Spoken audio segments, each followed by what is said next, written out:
Good evening, ladies and gentlemen. Welcome back to another episode of BSing Sports on the BSing Network, where we do a little BS and we talk a whole lot of sports. With me for my Eagles recap episode this week is Kyle. How you doing, Kyle? Hey, how you doing? Good. Glad to hear it. I love the Green Lantern shirt. What's the Yeah, story I behind figured that? I'd bust this out again. This is actually from the wedding. It's the same shirt. I know. I recognized it as soon as you came on. Yeah, it's pretty hard to miss. Yep. So yeah, for those, first of all, thank you again to Orphan Rivers for doing our intro music for us. We really appreciate it. If you have not had a chance to check out Orphan Rivers, please go check them out on Bandcamp. Again, Scotto, really appreciate you letting me use your music as our intro. So let's get into it, right? You know, Eagles come away with a 38-31 victory over the Washington Commanders. But I think it's worth noting this thing right here, the slow start that the Eagles are continuously putting together outside of the Dolphins game. That is, you're talking, they go down 14-3 real early. Now I get it. They had 2 fumbles in the red zone. They got to get that cleaned up. Jalen Hurts on the tush push fumbles, and then actually the first time it was Kenny Gainwell fumbling inside the 5. So you got to get that stuff. They got to get that stuff cleaned up and fixed. But again, turnovers or not, slow starts, going down 14-3 to better teams than the Commanders, you're probably not fighting back into that. What do you think about that there, Kyle? I think actually that the Commanders are really underrated as a team, to be honest. I think that we saw that in the game. I think that's what we saw personally. We've seen twice now the Commanders put up really good fight against the Eagles, and then they play extremely mediocre against every other team. For whatever reason, Ron Rivera has the Eagles number. I think it's more of like the problems that they're having with the offensive line, and you know the troubles they're having there with guys being hurt and trying to replace them. And you know, I'd say that their defense obviously isn't as strong as ours, but you know, they're not bad. They're not. I just think overall they're a much better team than people give them credit for, and I think Sam Howell proved a lot of people wrong this week as well, right? I mean, he did have a very costly. I do think that Washington has found their quarterback. I would agree with you there. The upside is very good. He had the costly turnover there, the interception to Reed Blankenship is a big deal there, especially when you're trying to drive down the field at that point to tie the game, or no, wait, to take the lead in the game at that point. So the costly interception to Reed Blankenship was really big. But no, I agree with you. Sam Howell, I think, has done enough to get obviously the rest of this season, and I think he still gets the nod next season moving forward. So I do agree with that. Now, having said that, out of Washington today, they traded Montez Sweat to the Bears and Chase Young to the San Francisco 49ers. So the Niners defensive line just got significantly better. But we're not here to talk about the Niners or the Commanders. We're here to talk about the Eagles. I just don't like that twice now against the Commanders, 5 weeks apart, 4 weeks apart, whatever it was. They've gone into halftime down 17-10. Granted, they came out with victories, but going into halftime 17-10 to a team that you should be dominating all across the board.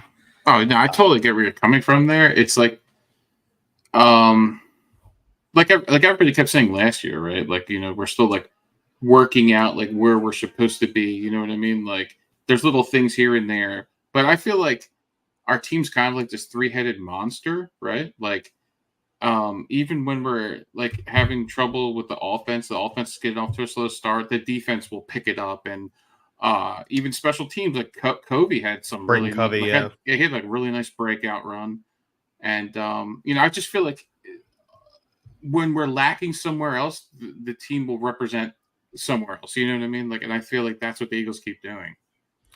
Which, I mean, it's a team sport, right? Like you hope that when one facet of your team is struggling, that the other ones will pick them up. And you're right, they do seem to be doing that at a very, very good clip. It just frustrates me. And here's why it frustrates me: is you touched on how Sam Howell looked really good against the Eagles secondary last week or this past weekend. But think about how bad Tua and the Dolphins' high-flying offense looked the week before. Like, how come Sean Desai can't get these guys ready to go every week with the same attitude?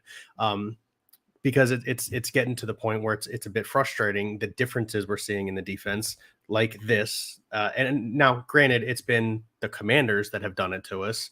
The Vikings late in that game, the Patriots did it week 1. I kind of had like week 1, it's week 1 type situation there. But like, you shut down an offense like Miami, and then you let Sam Howell throw for 400 yards and 4 touchdowns on you. Yeah.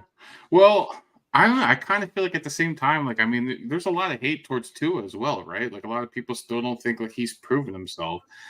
But I think at the same time, I just think that we're starting to see that. I think what we're really starting to see is a lot of people are overly critical of players. I think is what it is, honestly. Well, of Because, course, yeah. I mean, historically, quarterbacks like, I mean, look at Terry Bradshaw. I mean, there's so many quarterbacks that start in the league and they're not necessarily the best when they start out, and they go on to be amazing quarterbacks. And I think, like, maybe we don't allow quarterbacks to mature anymore, and we want results immediately. We want people to be C.J. Stroud right out the bat. You know what I mean? Like, No, and I do agree with you that there needs to be some developmental time there. But now, having said that, you get spoiled because you draft a guy. Now, listen, for the Eagles, it's a little bit different. You drafted Jalen Hurts in the 2nd round. Don't know if when they drafted him, they really expected him to take over for Carson Wentz, but they made the comment that, we've played 5 playoff games with Carson Wentz, and in every single playoff game, we've needed a backup quarterback. So I don't think they had aspirations of Jalen Hurts at the time to take over for Carson Wentz. They just wanted somebody suitable to handle the backup duties.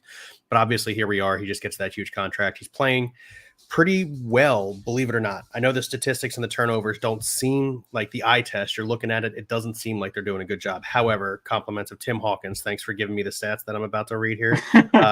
According to Brandon Lee Gouton, the Eagles are 3rd in points per game, 3rd in yards per game, 1st in 3rd down efficiency, 1st in first downs per game, and 1st in time of possession. So, like, we're complaining that they don't look as fast and out the gate as they did last year, but the reality is they're just as good, if not better, when you look at the numbers last year.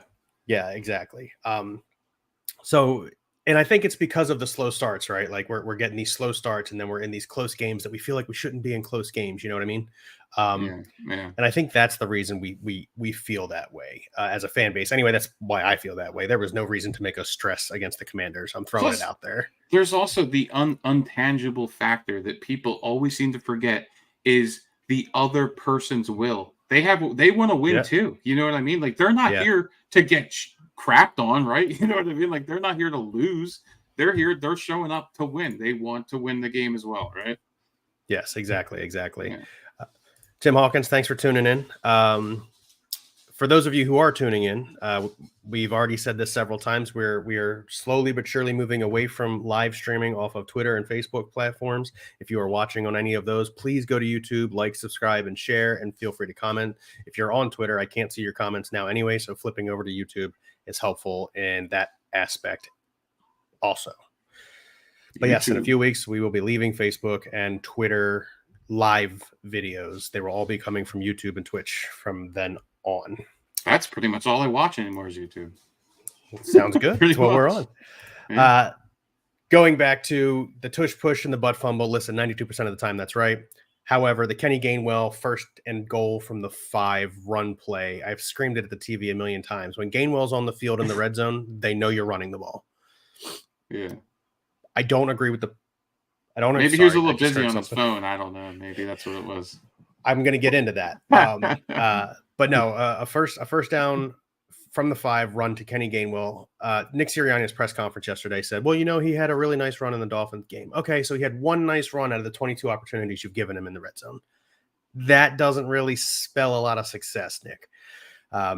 So for me, in the red zone, you want to leave Gainwell on the field, fine, but the first play cannot be a run because they're looking for it, and then they're going for the football.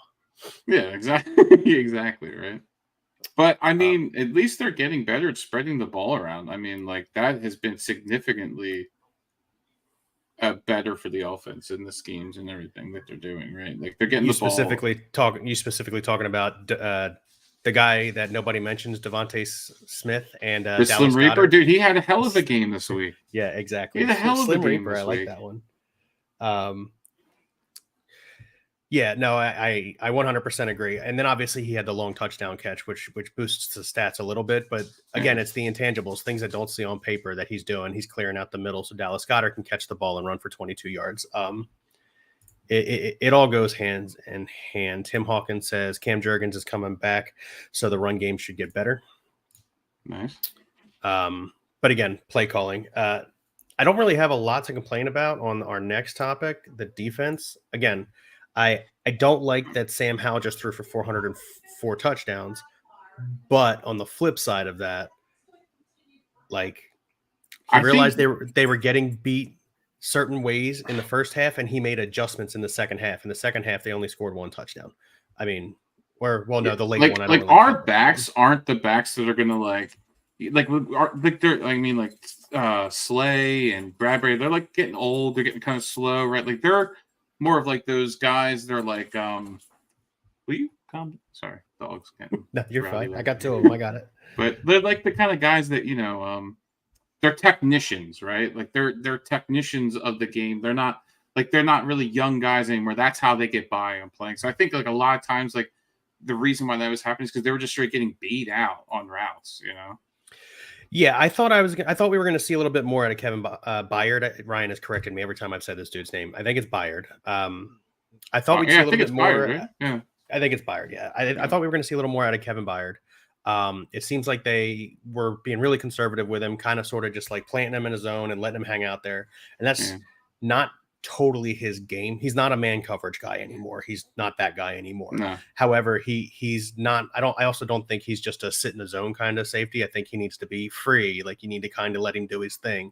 The dude so had 35 tackles last year or something like that. Like I mean, exactly my point. Yeah, dude. So you need to kind of sort of just let him be his own safety, because that's the type of position where as long as you're not getting beat deep and you're not blowing coverages deep, you need to be free. Like you need to be able to adjust. You need to be the extra guy who's looking in front of him and says, okay, here's what's coming. I need to attack this. So I'm hoping to see that from Kevin Byard moving forward. I want to start a petition, and this is me speaking to the entire internet world. This past week, AJ Brown broke Megatron's consecutive games with over 125 plus yards record. It was 5. Now it is, I'm sorry, 1, 2, 3, 4, 5. Yeah, it was 5. It is now 6. AJ Brown holds the record. So here is my petition to nickname AJ Brown Optimus Prime. Internet, you heard it here first. I want it. AJ Brown, dude, that's awesome. Optimus Prime. Let's do it. Let's get it going. Somebody snip this and throw it on every internet platform you've got. Tim, you're on Facebook. I'd appreciate it if you went over to YouTube. Timmy said they are guys who are going to need help on the deep ball. He's referring to Slay and Bradbury for you. I do agree that these guys are not as fast as they used to be. They're gonna lose a step to the receivers, especially these young guys, right? Hawkins says Eric Bieniemy is our kryptonite. I agree. Nakobe Dean in pass coverage is disgusting. Quarterbacks are 7 for 7. Nakobe Dean, quarterbacks targeting Nakobe Dean are 7 for 7. So 100% passer rating against Nakobe Dean in coverage. So, that's a problem. Now, having said that, let's talk about the Nakobe Dean thing, since I had like the defense banner on. Nick Morrow and Zach Cunningham had been playing fantastic together, absolutely brilliant together. And then Nakobe Dean got healthy. And look, I get it. He's the guy you drafted. He's the guy who's supposed to be your field general on defense. He's supposed to be in the game. I think I'm a firm believer, if it ain't broke, don't fix it. And which I like, look, I'm not disregarding the fact that Nakobe Dean is the better talent of the 3 guys, but like, what's your take on that? I just go by what I see, right? And Zach Cunningham is literally on every play, dude. Like he's like in on like every tackle. I mean, he's just there. Yeah, dude, Cunningham is a pleasant surprise. Yeah, he's just everywhere. Yeah, he's like that big Viking guy for freaking like that. Was like, oh my god, yeah, I'm still on that guy, man. That guy was insane. I don't know who you're talking about, so I can't help you. Giggles Stoggin, or remember the guy I was talking about? That. Oh yeah. I know you're talking about. I can't think of his name off the top of my head, but I do remember the conversation. Sorry. But no, you're fine. You're fine. Yeah. It happens to me too. But no, Zach Cunningham, dude. Holy smokes! Wow. Exactly. Everywhere you want to be. Timmy Brandt wants to see more of Nolan Smith, our number 30 overall pick. Yeah, I'm sick and tired of seeing Derek Barnett on the field. Honestly, he could be a healthy scratch the rest of his career in Philadelphia, and I'd be totally fine with that. I would rather see Nolan Smith. But the one thing I did kind of notice is a lot of the tackles that Nolan Smith was making or was in on, he was kind of like pushing guys up like a considerable amount of yardage. So I was just like, I don't You know know if that's why? counterproductive or not. Sometimes he gets beat and then he makes up for it with his speed and tackles a guy and he goes Yeah, forward with them. Yes, but the yeah. fact that he doesn't give up in his motor is why I'd rather see him out there than Derek Barnett. Derek Barnett commits some of the most egregious penalties on the field, Mm. and he's just not good. So I would rather it be a Sweat and Smith Sweaty rotation Jones. rather than Derek Barnett. Let's see. So Our AJ team Brown is so goes. insane. Like even our like, The I depth feel is like so nice. yeah, like the depth in our team is just so Yeah. crazy, dude. Like I don't know. Like if is there really like another team that goes as deep as our roster? Like I feel like our roster is pretty solid. Like I said this on 89 guys. They're just a man. I said this either on a podcast with Ryan or maybe I was just talking to my dad this past weekend. And my comment was it's a copycat league, right? It amazes me that not other teams aren't trying to mimic what Howie Roseman is doing, building a team from the trenches out. Because, like you just said, not only is the defensive line deep, we've lost linemen this year, and yeah, the running game hasn't been as good, but we're still 7-1. Like it's a Yeah, big deal. yeah, yeah, So exactly. Because he's always looking to rebuild the pieces, just constantly. Just he's never asleep, dude. The guy's always working, man. Like he's like yeah, the Kevin Feige of the football world. You know, he's like, I will get the Avengers together and I will make, you know. Tim Hawkins says the 49ers are trying to mimic the depth that the Eagles have. Yeah, I know with the signing of Chase Young today. I don't like that we have to see Chase Young for a third time this year, but And that dude is I scary, dude. He's he is. humongous. Yes, he is. And when he's fully healthy, which it looks like for the first time in his career, he is actually fully healthy. Yeah. He's a force to be reckoned with. So it's He unfortunate we got to is see him for a ginormous. third time. Yeah. He's the large man. So AJ Brown goes 8 receptions, 130 yards, and 2 touchdowns. That's his second 2-touchdown game of the year. The first one was against the Commanders, where he went 9 for 175, and again 2 touchdowns. So he's got 939 yards receiving on the season and 5 touchdowns on 60 receptions. Optimus Prime. That's Optimus Pretty Prime. good. It's pretty good. Yeah, that's pretty good. pretty good. All right, let's talk about the Jalen Hurts just said something. There we go. Nice. Yeah. So Jalen Hurts is clearly dealing with a knee injury. He's not running the way we've seen him run in the past. He came up limping on a few plays. Still throws for 319 yards and 4 touchdowns. The man is a beast. He does have the 1 turnover in the game, the butt fumble. Yeah, like I was like kind of getting back to like what I was saying before, though. I mean, it's kind of like, I think we want perfection out of these guys, and it's just not going to happen, right? Like, I mean, there's so many moving parts, right? But I do feel like he makes mistakes that can be negated, that can be, maybe he could make decisions better so that he doesn't necessarily turn over as much as he's been turning over. You know what I mean? Yeah. But, so yeah. Tim Hawkins says he's still throwing too much. I'm gonna elaborate on that. Yeah. Obviously the knee, he's dealing with something in the knee. So what could be what we normally see out of Jalen Hurts is where he'll get outside of the pocket, and rather than continuing to look down the field, he'll see, okay, I can get 5 to 7 yards. I'm going to take the 5 to 7 yards. He's still trying to throw the football. So he's got like 5 or 6 throwaway passes like that are thrown out of bounds that still count as an incompletion, and they're being tallied in every game. But still, I mean, you're talking 76.3 completion percentage this past week, 68.4 on the season, which is still almost a point better than it was last year. He's been effective. I know he had the 3 turnover game against the Jets. 2 of those I spoke about when I did the show myself. The Goddard one gets punched out of Goddard's hands, not Hurts' fault. And then Jack Driscoll, the backup tackle, gets beat, and Jalen Hurts' arm is hit, so the ball's like a floppy duck in the air and gets picked off. I don't blame that on Jalen Hurts either. Yeah. So yes, he's got a lot of turnovers, and I get that he's got a lot of turnovers, but I'm standing tall on the fact that they're still 7-1, and the dude's walking around on one leg. Yeah, I think the only thing that really has people concerned, though, is that it's like he still is like kind of like freezing like in the pocket a little bit, like he's kind of like falling asleep back there, and he's also like at times he's doing it like, I mean, this week I believe was the best week that we've seen so far. Even though he threw the turnover and everything, you know what I mean? Like there was some mistakes, right?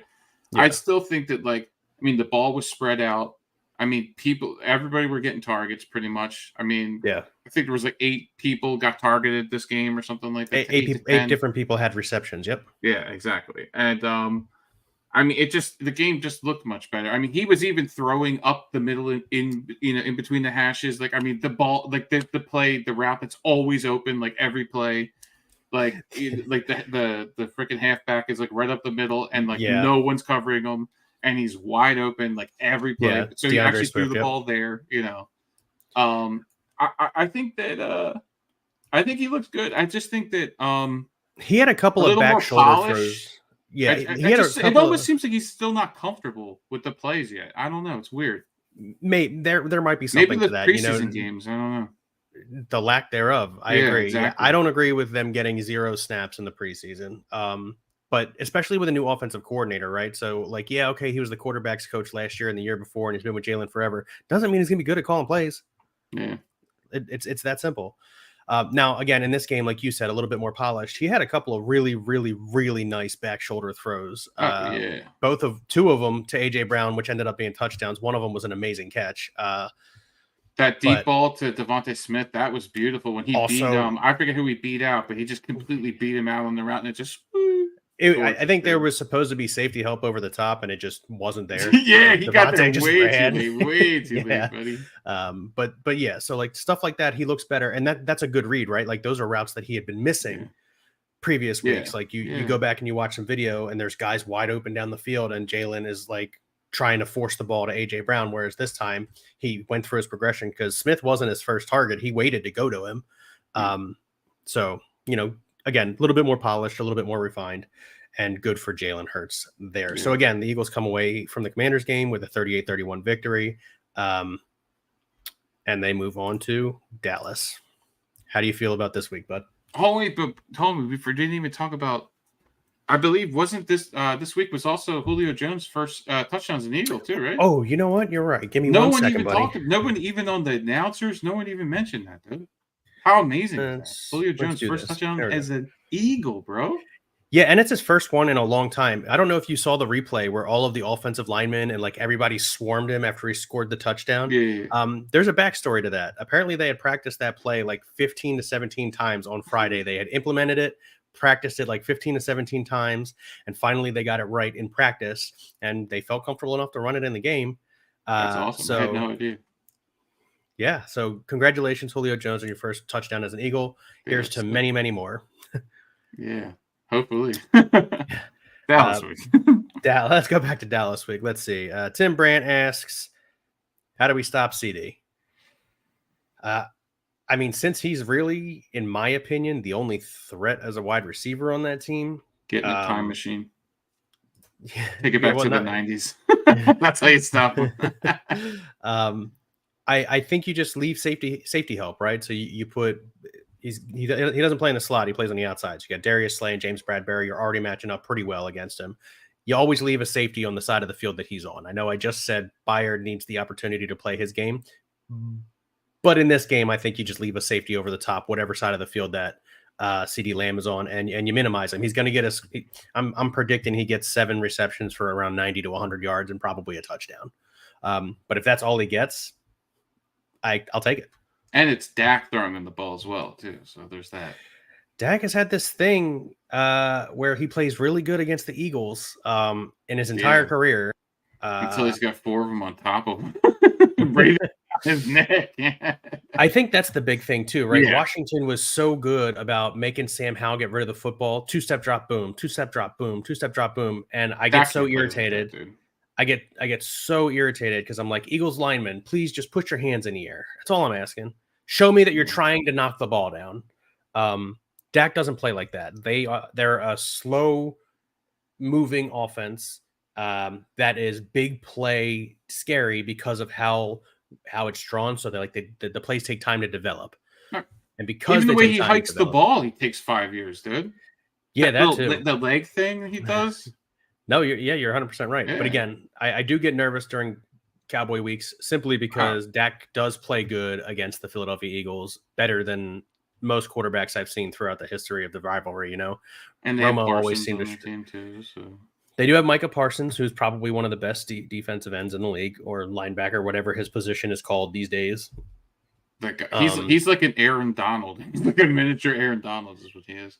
Tim Hawkins says we stopped Cup and Puka, and then he also said we stopped Hill and Waddle. All true, except Waddle only played half the game. So again, it was easy to eliminate Tyreek Hill because it was Bradbury or Slay with safety help over the top. And again, Hill still got, I think it was like 100 yards or whatever it was in a touchdown. So CD's going to get his.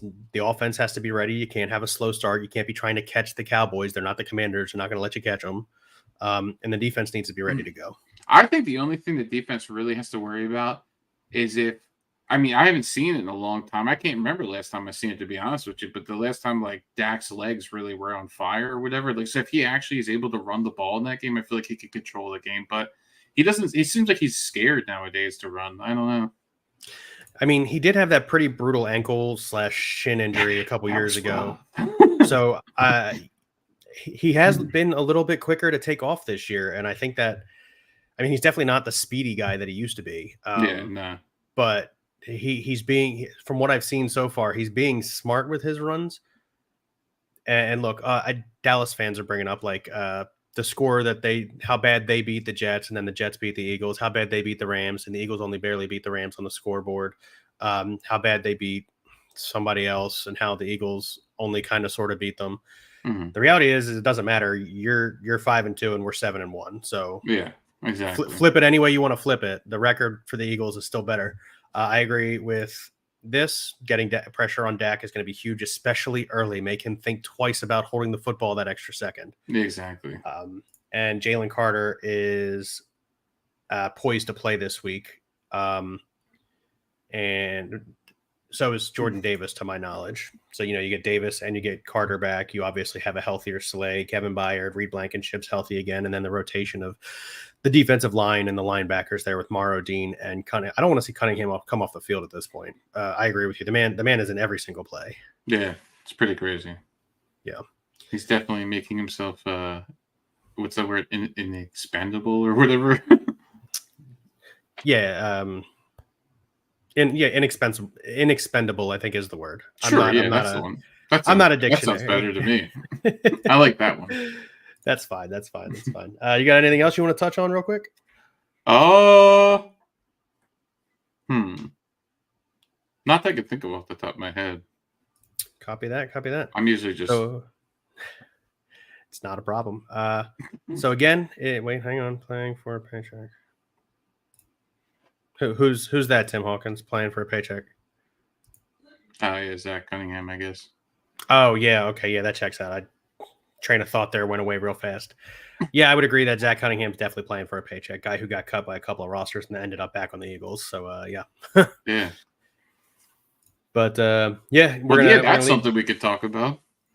What's that? It kind of touches in on, like, how we were talking about before, like, just like, if you have that drive and that will to want to win too, right? Like a lot of guys, I think maybe that, like, I was kind of touching on with that last week when I was getting kind of dark side, you know what I mean? Getting kind of toxic about Jalen Hurts and everything, you know what I mean? Like, you were a little toxic. You were, yeah. But that's kind of the idea that I was having is that, maybe his priorities aren't where they should. I mean, when you listen to Tom Brady, you listen to Julian Edelman, like these guys used to like camp with each other like all year long. Like they would be tossing the ball to each other all year long, getting that practice in, getting that synergy. And I mean, the proof's in the pudding.